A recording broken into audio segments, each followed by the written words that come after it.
BSNLच्या कामगारांचा थकीत पगार गणेश चतुर्थीपूर्वी द्या, तसेच ग्रामीण भागातील सेवा सुरळीत करा. मला पुन्हा या ठिकाणी यायला लावू नका असा इशारा माजी खासदार निलेश राणे यांनी BSNLचे जिल्हा प्रबंधक मिलिंद क्षीरसागर यांना दिला. यावेळी जिल्हा उपाध्यक्ष अशोक सावंत, तालुकाध्यक्ष संजू परब, सभापती रवींद्र मडगावकर, राजू बेक, सुधीर आडिवरेकर, रोहिणी मडगावकर, दीपाली भालेकर, दिलीप भालेकर, उत्कर्षा सासोलकर, समृद्धी विरनोडकर, पंकज पेडणेकर, संदीप नेमळेकर आदी उपस्थित होते. कॉन्ट्रॅक्टरचा नाही, माझा विषय हा कामगारांचा आहे. सेवा चांगली मिळाली पाहिजे, कारण का ग्रामीण भागामध्ये इंटरनेट तर सोडून द्या, कॉल पण लागत नाही, कॉल ड्रॉप होतात. BSNLचे अनेक कंप्लेंट आहेत. आता ते तुम्ही कशी दुरुस्त करणार हे तुमच्या आणि इंटर डिपार्टमेंटचा हा तो तुमचा भाग आहे. कामगारांचे पगार मिळाले पाहिजे. मला ठेकेदाराची घेणं देणं नाही. मला कोण ठेकेदार तुमच्यावर बिल सबमिट करतोय ते अपुरा आहे, त्रुटी आहे, त्याच्याशी माझं काही घेणं देणं नाही. कामगारांना त्या सगळ्या गोष्टी कळत नाही. ते बिचारे त्यांच्या हातापायावर चालणारी घरं असतात. मी हे अगदी जाणून आहे. मग आता हे त्याच्यावरती तोडगा कधी निघणार? म्हणजे ओरली तर मी सगळ्यांशी बोललेलो आहे, सरकार ऑफिसला वगैरे. तिथे आमच्या साहेबांना पण पत्र दिलेलं आहे. साहेब अल्टिमेटली CGM शी पण बोललेले आहेत, CGM फायनान्स जे आहेत त्यांच्याशी पण बोललेले आहेत. आणि ह्या 8-10 दिवसात पेमेंट होण्याची शक्यता आहे.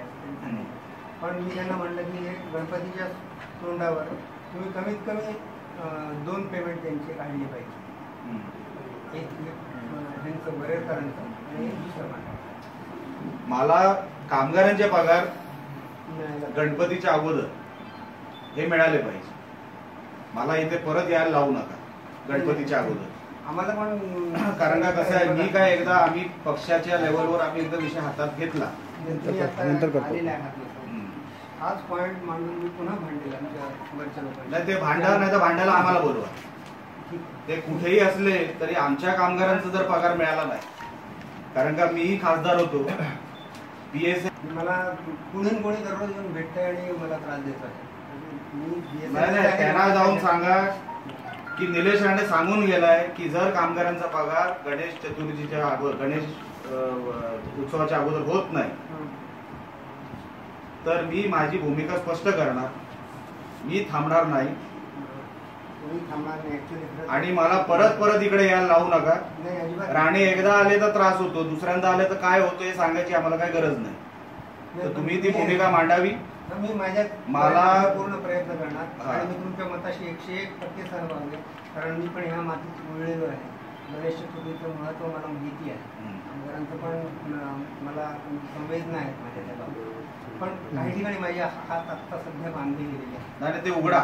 नाही, पण साहेब माझं असं म्हणणं आहे, कॉन्ट्रॅक्टर आणि डिपार्टमेंटच्या चुका आहेत तर आमच्या कर्मचाऱ्यांना नुकसान कशाला? नाही, ते आपण ऐकायचेच नाहीत ना.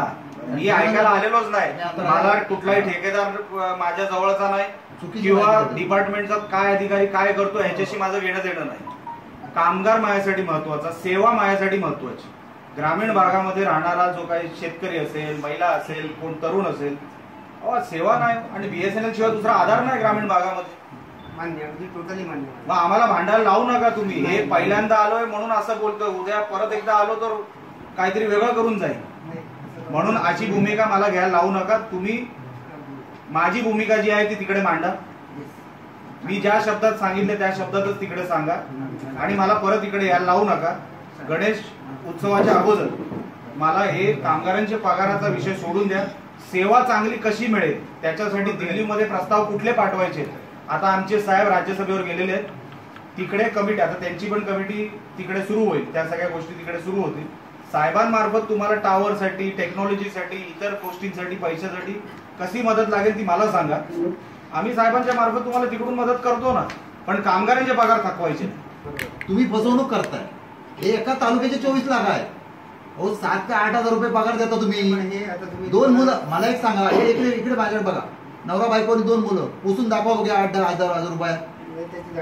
मग साहेब इथे यायला लागले, समजून घ्या. आणि ठेकेदारांचं तुम्ही जास्त त्याचे उणीवा, त्यांच्या त्रुटी काढायला लागल्या काय मला काय फरक पडत नाही. मी काय कुठल्या ठेकेदाराची बाजू घ्यायला आलेलो नाही. तुम्हाला कामगारांचीच बाजू घ्यायला लागेल. या जिल्ह्यामध्ये कामगारच मोठा. कामगाराची बाजू नाही घेतली तर ठेकेदारालाही काम करू देणार नाही आणि कुठल्याच अधिकाऱ्याला काम करू देणार नाही. ही आमची भूमिकाच आहे.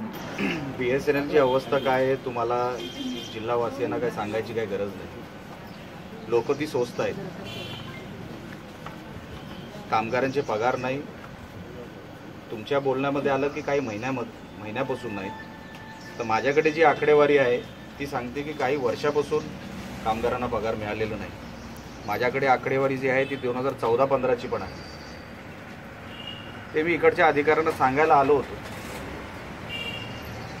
की जर तुम्ही सुविधा चांगली दिली नाही आणि कामगारांचा पगार गणेश उत्सवाच्या अगोदर दिला नाही तर निलेश राणेला इकडे परत यावं लागेल आणि पक्षाची भूमिका की काय आहे आणि आम्ही कुठल्या टोकाला जाऊ शकतो कामगारांसाठी किंवा चांगल्या सेवेसाठी ही समज देण्यासाठी अधिकाऱ्याकडे आलो होतो.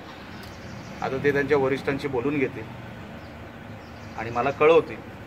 पण पगार तर हा त्यांना गणेश उत्सवाच्या अगोदर द्यावंच लागेल, त्याच्यामध्ये पर्याय नाही असं मी त्यांना सांगितलं. आणि सुविधा ही चांगली देण्यासाठी जर तुम्हाला दिल्लीतून कुठे मदत पाहिजे असेल तर राणेसाहेब आता दिल्लीला गेलेले आहेत, ते तुम्हाला तिथून मदत करतील. पण आम्ही तडजोड कसलीही सहन करणार नाही. ग्रामीण भागामध्ये BSNLची अवस्था काय आहे ती आम्ही जवळून बघितलेली. लोकांच्या अनेक गोष्टीबद्दल तक्रारी आलेल्या आहेत. मी खासदार असताना तक्रारी यायच्या, पण आता त्या तक्रारी तीव्र झालेल्या आहेत आणि ते आम्ही सहन करणार नाही. आम्ही कामगारांच्या ग्रामीण भागातल्या सेवेसाठी BSNLची सेवा ही चांगली पोचली पाहिजे लोकांपर्यंत, ही आमची भूमिका आहे.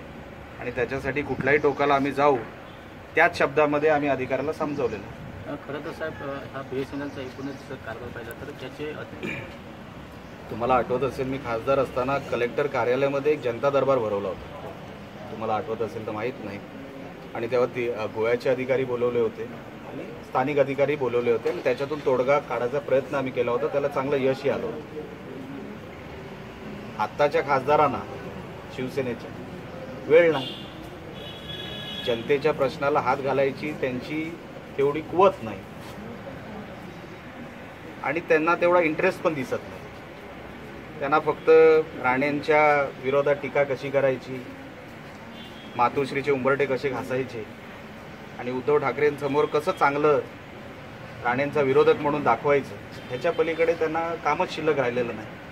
हे आता जनतेच्या लक्षात आलेलं आहे. म्हणून आमच्याकडे का वळली जनता, हे प्रश्न आमच्याकडे का घेऊन आली त्यांना माहिती आहे. राणेच सोडू शकतात. स्थानिक खासदार असेल, आमदार असेल. मी मागे तळगावात पण गेलो होतो, त्यांच्याच गावामध्ये खासदारांच्या. त्यांच्या स्वतःच्या गावामध्ये रस्ता नाही. जो खासदार स्वतःच्या गावात रस्ता बनवू शकत नाही तो स्थानिकांचे ग्रामस्थांचे प्रश्न काय सोडू शकतो. आणि म्हणून आमच्या काही अपेक्षाच नाही त्यांच्याकडून किंवा स्थानिक जनतेच्याही अपेक्षा नाहीत. प्रश्न आम्ही सोडवणार आणि ते सोडवल्याशिवाय आम्ही गप्प बसणार नाही हे लोकांना पण माहिती असल्यामुळे लोक आमच्याकडे वळत आहेत. म्हणून स्थानिक खासदारांकडून शिवसेनेच्या काही अपेक्षा तुम्ही ठेवू नका. त्यांचं सगळं संपलेलं आहे. त्यांनी आपलं सगळं बांधून ठेवलं आहे. 2019ला ते इथून परत जाणार. ते माझे खासदार